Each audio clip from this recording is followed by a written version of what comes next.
అధికారంలో లేనప్పుడు రేవంత్ రెడ్డి సంవత్సరానికి 3 సార్లు ఎందుకు ఇస్తలేడు రైతు బంధు కేసీఆర్ అన్నాడు. సరే ఇప్పుడే నువ్వు రైతు బంధు అయితే ఇప్పుడు 3 సార్లు అదేమో ఎగేసినావు. ఎందుకంటే ఇప్పటిదాకా రైతు బంధు ఇవ్వలేవు కరెక్ట్గా. డెక్కుంటా రైతు బంధు వేస్తున్నావు. మళ్ళీ 3 సార్లు రైతు బంధు వేయి. మళ్ళీ నువ్వు చెప్పినావు కదా అధికారం లేనప్పుడు రైతు బంధు 3 సార్లు ఎందుకు వేస్తలేడు కేసీఆర్. మళ్ళీ 3 పంటలు తీస్తున్నారు కదా. మళ్ళీ మేము కూడా 3 పంటలు తీస్తున్నాం, ఒడ్లు 3 పంటలు తీస్తున్నాం. ఎందుకంటే కేసీఆర్ మంచిగా అందరికీ నీళ్ళ సహలత చేసిండు, మిషన్ భగీరథ వాటర్ చేసిండు.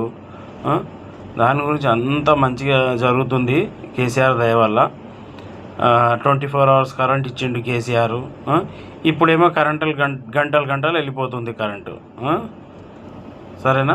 మళ్ళీ ఇప్పుడు నువ్వు 3 సార్లు రైతు బంధు మళ్ళీ. ఎందుకంటే సంవత్సరానికి 2 సార్లు ఇవ్వడానికే నీకు వెళ్తలేదు. డెక్కుంటే వేస్తున్నావు, మీటింగ్లు పెట్టి వేస్తున్నావు.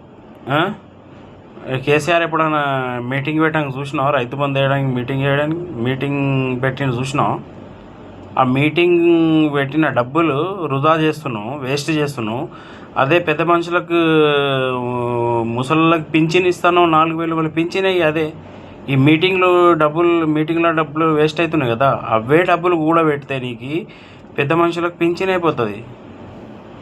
అంతేనా?